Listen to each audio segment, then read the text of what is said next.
بسم اللہ الرحمن الرحیم۔ السلام علیکم۔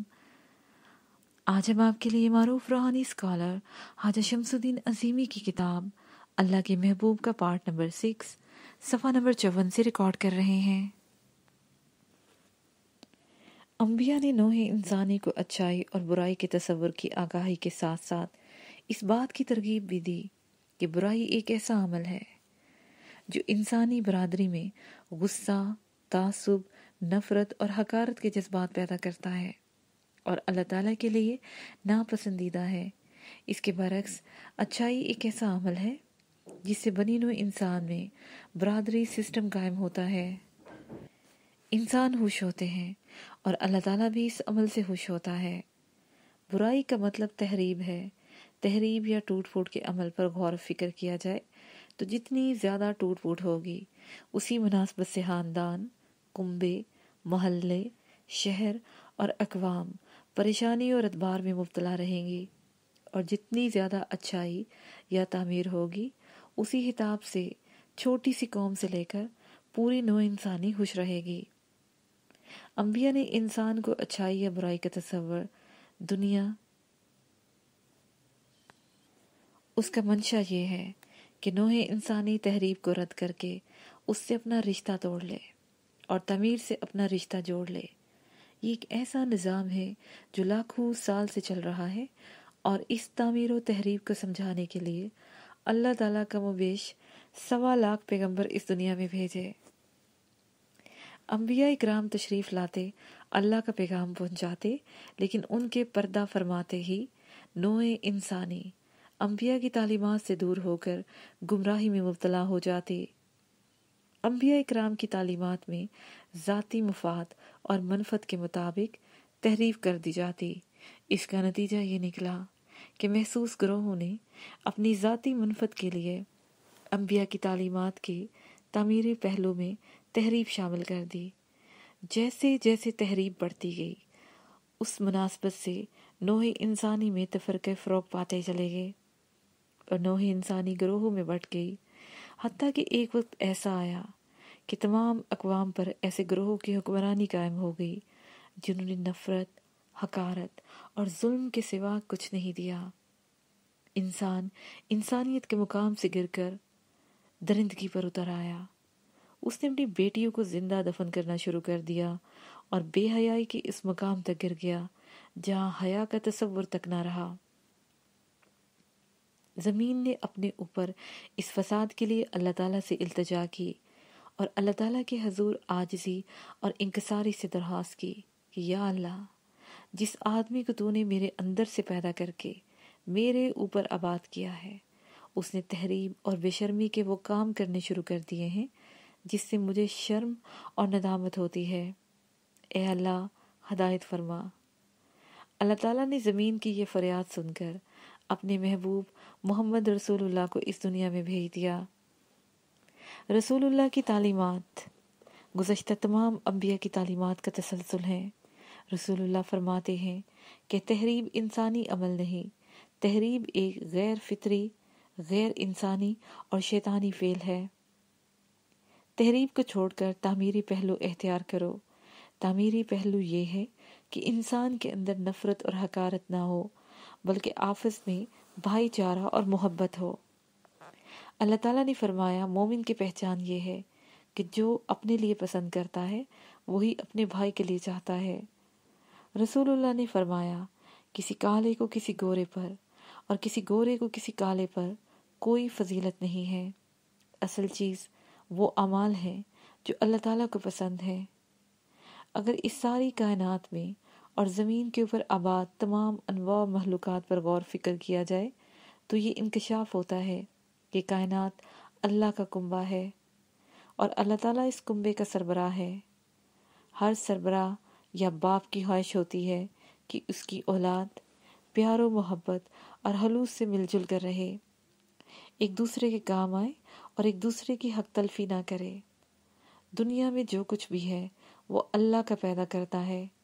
انسان اور انسان کی زندگی کی ضروریات کے لیے تمام وسائل اللہ تعالیٰ کے پیدا کیے ہوئے ہیں۔ سورج، چاند، زمین، پانی، سب اللہ تعالیٰ کا بنایا ہوا ہے۔ اللہ تعالیٰ کی اتنے رحیم و کریم ہے کہ اس نے مخلوقات کے لیے تمام وسائل مفت فراہم کر رکھے ہیں تاکہ ان کی حیات قائم و دائم رہے۔ ایسے رحیم اور کریم اللہ سے دوری سوائے بد نصیبی اور بخت بستی کے کچھ بھی نہیں۔ کائناتی نظام اور تفکر۔ اللہ کی صفات پر غور و فکر کیا جائے تو معلوم ہوگا کہ زمین، بیج، پانی، دھوپ یا چاندنی نہ ہو تو ہماری غذائی ضروریات کی تکمیل نہ ہو۔ وہ کون سی ہستی ہے جو مخلوق کے لیے زمین سے اناج اور پھل پیدا کرتی ہے، اور اس نے زمین کے اندر تحلیقات اور نشوونما کی ایسی صلاحیتیں منتقل کر دی ہیں کہ اگر ایک قطعہ زمین میں 4 مختلف درخت لگائے جائیں اور ایک ہی قطعہ زمین سے مختلف رنگ، شکل اور حواس کے پھل ملیں گے، پھل، امرود، انار، انگور اور کھجور، ایک کیاری میں 5 قسم کے پھول لگائیں تو ہر پھول کا رنگ اور خوشبو الگ الگ ہوتی ہے۔ ربوبیت کا وصف یہ ہے کہ آم کی ایک گٹھلی زمین میں بوئی جاتی ہے تو آم کی ایک گٹھلی کے عوض 25-30 سال تک ہر سال ہزاروں آم مفت فراہم ہوتے ہیں۔ آسمان کی طرف نگاہ کریں تو نگاہ حیران ہو جاتی ہے کہ ایک آسمان ایک چمکتی دمکتی اور روشن دنیا کا نام ہے، جہاں چاند، سورج، ستارے اور کہکشانی نظام نظر آتے ہیں۔ یہ سب چیزیں جو ہمیں نظر آتی ہیں مخلوقات کی خدمت گزاری میں مصروف ہیں۔ سمندر کی گہرائی میں تہہ تک نظر ڈالیں تو وہاں مچھلیاں، سمندری مخلوقات اور دیگر غذائیں موجود ہیں جو انسان کی خوراک بنتی ہیں، اور کوئی فرد اس خوراک کا ایک پیسہ بھی اللہ تعالیٰ کو نہیں دیتا۔ مچھیرے مچھلیاں پکڑ کر بازار میں فروخت کرتے ہیں تو یہ انسانوں کا آپس میں لین دین ہے۔ 6 ارب کی آبادی میں ایک فرد بھی یہ دعویٰ نہیں کر سکتا کہ اس نے خوراک کے لیے ایک پیسہ اللہ کو دیا ہو۔ انسان ماں کے پیٹ میں پہلا قدم رکھتا ہے اور 9 ماہ تک اسے غذا فراہم کی جاتی ہے۔ اس غذا کا ایک پیسہ بھی اللہ تعالیٰ کو ادا نہیں کیا جاتا۔ پھر جب انسان پیدا ہوتا ہے تو اللہ تعالیٰ ماں کے دودھ کے ذریعے اس بچے کی پرورش کرتے ہیں۔ اس دودھ پینے کی کوئی اجرت اللہ تعالیٰ کو ادا نہیں کی جاتی۔ انسان کے لیے اس دنیا میں وسائل پہلے سے مہیا کر دیے جاتے ہیں۔ ایسا نہیں ہوتا کہ پیدائش کے بعد انسان خود اپنے لیے وسائل تخلیق کرے۔ اس کا مطلب یہ ہوا کہ انسان کی پیدائش سے پہلے اللہ تعالیٰ کی صفت ربوبیت، عدل و توازن اور اکرام کے ساتھ انسان کے لیے وسائل پیدا کر دیتی ہے۔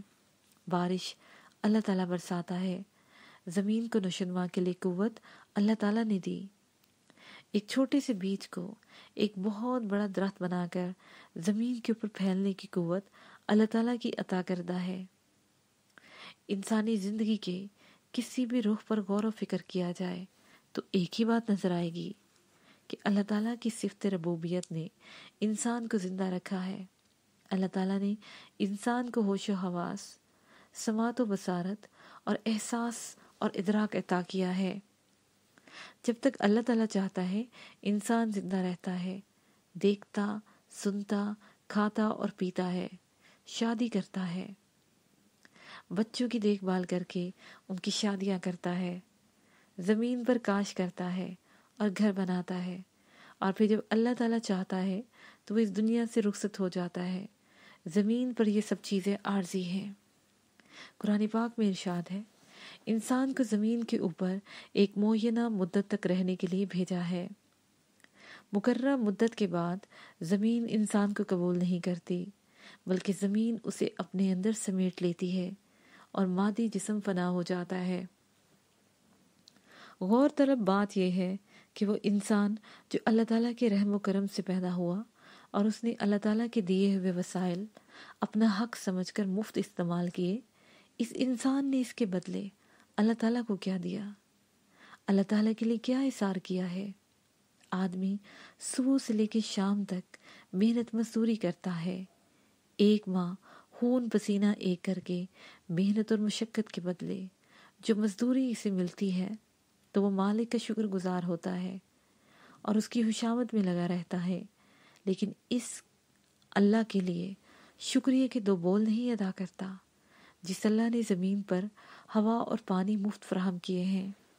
وہ اللہ جو گائے کے جسم میں خون اور غلاظت سے دودھ علیحدہ کر کے ہمیں پلاتا ہے۔ وہ اللہ جو شکم مادر میں ماں کے خون کو انسان کی شریان اور رگوں میں دوڑا دیتا ہے۔ وہ اللہ جو ماں کے خون کو دودھ میں تبدیل کر کے انسان کی غذا بناتا ہے، جو سورج سے زمین کو روشنی اور حرارت بخشتا ہے اور درخت اور پھل اگاتا ہے۔ اللہ تعالیٰ نے انسان کو عقل و شعور اور ہوش و حواس عطا کیے ہیں۔ انسان کو آنکھیں، کان اور زبان عطا کی ہے جس سے انسان دیکھتا ہے، سنتا ہے اور بول سکتا ہے۔ دل عطا کیا ہے تاکہ وہ محسوس کر سکے۔ آدمی دنیاوی کاروبار میں تو مالک کی خوشامد کرتا ہے جہاں سے اسے محنت اور مزدوری کے بعد معاوضہ ملتا ہے، لیکن جس اللہ نے انسان کو ترتیب اور تسلسل کے ساتھ تمام وسائل مفت عطا کیے ہیں، اس کا زبانی کلامی شکریہ بھی ادا نہیں کرتا۔ ایک انسان جس طرح پریشان، غم زدہ اور عدم تحفظ کا شکار ہے، جانور تو اس طرح عدم تحفظ کا شکار نہیں۔ ایک انسان جس طرح دوسرے انسانوں کا قتل کر رہا ہے، جانور اپنی نوع کے افراد کو اس طرح قتل نہیں کرتے۔ خود غرضی، دولت پرستی، محلات کی تعمیر، آرام و آسائش کے سامان، نوع انسانی کا قتل، کیا یہ انسان کا شرف ہے؟ بھول کر بھی اللہ کی طرف ذہنی اور قلبی توجہ نہ کرنا، کیا یہ انسان کا شرف ہے؟ انسان کی آنکھوں پر پردہ پڑ گیا ہے، اس کا ذہن دولت کے انبار جمع کرنے کے علاوہ کچھ نہیں سوچتا۔ دنیا کی محبت نے اس کے دل کو اس طرح جکڑ لیا ہے کہ دل سے کبھی اللہ تعالیٰ کی آواز نکلتی ہی نہیں۔ آج انسان کا اٹھنا بیٹھنا، سونا جاگنا، چلنا پھرنا، عیاری، مکاری اور خود فریبی کے سوا کچھ نہیں۔ اگر اللہ تعالیٰ کی ان نعمتوں کو یاد کیا جائے جو اللہ تعالیٰ نے انسان کو مفت فراہم کی ہیں اور جن کی بنیاد پر انسان زندہ ہے اور آرام و آسائش سے زندگی بسر کر رہا ہے، تو انسان کا ذہن ہمہ وقت اللہ تعالیٰ کی طرف متوجہ رہے گا اور وہ اللہ کا شکر گزار بندہ بن جائے گا۔ اللہ تعالیٰ کا ارشاد ہے، کیا تم غور نہیں کرتے کہ جس لکڑی سے تم آگ سلگاتے ہو اور محلات قائم کرتے ہو، وہ لکڑی تم نے بنائی ہے یا اللہ نے بنائی ہے؟ اگر آسمان سے بارش نہ برسے تو ساری دنیا ویران ہو جائے گی۔ اب آسمان سے بارش تم برساتے ہو یا اللہ تعالیٰ برساتا ہے؟ کیا تم غور نہیں کرتے کہ اگر سمندر میں لہریں نہ ابھریں اور ان لہروں کے ٹکرانے سے بخارات اوپر نہ اٹھیں اور ہوا ان بخارات کو اپنے دوش پر لے جا کر بادل نہ بنائے اور بادلوں کے کافے شمال رخ اختیاریں جہاں آکسیجن کی کمی ہے، اور جہاں آکسیجن کی کمی سے وہ آبی بخارات برف نہ بن سکیں، تو پھر اگر سورج کی شعائیں ان کو پانی میں تبدیل نہ کر سکیں تو کیا زمین سیراب ہو سکتی ہے؟ اور کیا زمین پر ندی، نالے، نہریں اور دریا بہہ سکتے ہیں؟ اگر اللہ تعالیٰ زمین کو پتھر یا پہاڑ کی طرح بنا کر اس کے اندر سے نشوونما کی صلاحیت ختم کر دے، تو کیا انسان کے پاس کوئی ایسا طریقہ ہے یا سائنس موجود ہے جس کے ذریعے وہ زمین سے اپنے لیے غذا حاصل کر سکے؟ یہ سب کچھ اللہ تعالیٰ کرتا ہے یا بندے کرتے ہیں؟ ظاہر ہے انسان کو اس پر کچھ بھی دسترس نہیں، یہ سب کچھ اللہ تعالیٰ ہے۔ اللہ تعالیٰ نے یہ تمام نعمتیں اور وسائل اپنی مخلوقات کے لیے مہیا کی ہیں۔ اللہ تعالیٰ یہ چاہتا ہے کہ انسان ان نعمتوں کو استعمال کر کے اللہ تعالیٰ کا شکر گزار بندہ بنے۔ اللہ تعالیٰ نے انسان کو دیگر مخلوقات سے مشرف اور ممتاز بنایا ہے۔ انسان کو یہ معلوم ہونا چاہیے کہ بارش کون برساتا ہے، زمین کے پیٹ سے اجناس کون پیدا کرتا ہے، دریا سے مچھلیاں کون عطا کرتا ہے، ہمیں اس بات کا علم ہونا چاہیے کہ ہم زمین پر پیدا ہونے سے پہلے کہاں تھے، اور وہاں سے زمین پر کیوں آئے، اور پھر زمین سے کہاں اور کیوں چلے جاتے ہیں۔ انسان کو اللہ تعالیٰ کے کائناتی نظام پر غور و فکر کرنا چاہیے، اور اگر وہ تفکر یا غور و فکر نہیں کرے گا تو انسان کی حیثیت جانور سے اور وہ بھیڑ بکری جیسی مخلوق بن کر رہ جائے گا۔ جب انسان اللہ تعالیٰ کی عطا کردہ عقل اور صلاحیت سے اپنے نظام حیات پر غور و فکر کر کے اللہ تعالیٰ کی نشانی کو پہچان لیتا ہے تو وہ دیگر مخلوقات سے ممتاز ہو جاتا ہے، اس لیے کہ اللہ تعالیٰ نے دیگر مخلوقات میں غور و فکر کی صلاحیت نہیں رکھی، یہ صرف انسان کو عطا کی ہے، اور غور و فکر کی صلاحیت ہی دراصل انسان کی اصل ہے۔ لیکن یہاں صورتحال یہ ہے کہ تمام عالم اسلام غور و فکر یا تفکر سے محروم ہے، اور اس محرومی کی بنیاد پر امت مسلمہ کو، جس کی تعداد 1 ارب ہے، غیر مسلموں نے اپنا غلام بنا لیا ہے۔ افغانستان، عراق، ایران، بوسنیا، چچنیا، فلسطین، کشمیر، ہر طرف مسلمانوں کی ہلاکت کی خبریں ہیں، اور تو اور مسلمان خود ہی مسلمان کو قتل کر رہا ہے۔ مسلمانوں کا حال یہ ہو گیا ہے کہ انہیں کسی مسلمان کی شہادت سے اتنا سبھی درد محسوس نہیں ہوتا جتنا کسی کو ایک مچھر کے کاٹنے سے ہوتا ہے۔ ہر شخص بے حس ہو گیا ہے، پڑوس کی ہمیں بالکل خبر یا فکر نہیں ہوتی۔ اس بے حسی کی بنیادی وجہ یہ ہے کہ مسلمان نے اللہ تعالیٰ کی دی ہوئی عقل سلیم کو استعمال کرنا چھوڑ دیا ہے۔ مسلمان اللہ تعالیٰ کی نعمتوں کا شکر گزار بندہ نہیں رہا، اور اس نے مادیت کو سب کچھ سمجھ لیا ہے۔ کیسی عجیب بات ہے کہ مسلمان مادیت سے اس طرح وابستہ ہو گیا ہے کہ پیدا کرنے والی ہستی سے اس کا تعلق کمزور سے کمزور تر ہو گیا ہے۔ مادیت نے اس طرح غلبہ حاصل کر لیا ہے کہ وہ تخلیق کو تو سب کچھ سمجھتا ہے، لیکن تخلیق کرنے والے خالق سے اس کا رشتہ باقی نہیں رہا۔ مسلمان اور ان کے اسلاف میں بنیادی فرق یہی ہے کہ جب تک ہمارے اسلاف میں غور و فکر رہا، وہ اللہ تعالیٰ کی عطا کردہ نعمتوں پر اس کا شکر گزار رہے، اور اللہ تعالیٰ کے دیے ہوئے وسائل اس حقیقت پسندانہ فکر کے ساتھ استعمال کرتے رہے کہ یہ ہماری ملکیت نہیں بلکہ اللہ تعالیٰ کی عطا کردہ ہے، تو وہ دنیا پر حکمران رہے۔ لیکن اب مسلمان اللہ تعالیٰ کی عطا کردہ چیزوں سے بھرپور استفادہ کرنا چاہتے ہیں، لیکن ان کا ذہن اللہ تعالیٰ کی طرف نہیں جاتا۔ یہی وجہ ہے کہ مسلمانوں میں اختلاف پیدا ہو گیا ہے، اور وہ دنیا کی ذلیل ترین قوم بن کر غیر مسلم اقوام کی محتاج بن گئی ہیں۔ انتہا یہ ہے کہ آج مسلمان پیسے اور اقتدار کے ساتھ ساتھ اس علم کے بھی محتاج ہیں جو ان کی میراث تھا۔ دنیا سائنسی دنیا کہلاتی ہے۔ سائنس کا مطلب ڈھونڈنا، تلاش کرنا یا کھوج لگانا ہے۔ اس علم کے ذریعے آدمی کسی چیز کی ماہیت تلاش کر کے اس سے استفادہ حاصل کرتا ہے، اور تحقیق و دریافت کے ذریعے کسی چیز کی ماہیت قلب کو تبدیل کر کے ایک چیز سے ہزاروں چیزیں بنا دیتا ہے۔ یہ سائنس اور ٹیکنالوجی کے کمالات ہیں۔ جو قوم سائنس کے ان اصولوں پر عمل پیرا ہو جاتی ہے، وہ تحقیق اور ایجادات کے ذریعے عروج پر پہنچ جاتی ہے اور ترقی یافتہ اقوام میں شمار ہوتی ہے، اور جس قوم سے تحقیق اور ایجادات نکل جاتی ہیں وہ تباہ و برباد ہو جاتی ہے۔ اللہ تعالیٰ فرماتے ہیں کہ شکر کرو، کہ شکر کرنے والے بہت کم ہیں۔ آپ محض ایک بات پر ہی عمل شروع کریں کہ جب بھی کوئی چیز، نعمت یا وسائل کا استعمال کریں تو کہیں یا اللہ تیرا شکر ہے۔ کپڑا پہنے تو شکر ادا کریں۔ سونا مرنے کے برابر اور جاگنا دوبارہ زندہ ہونے کے برابر ہے۔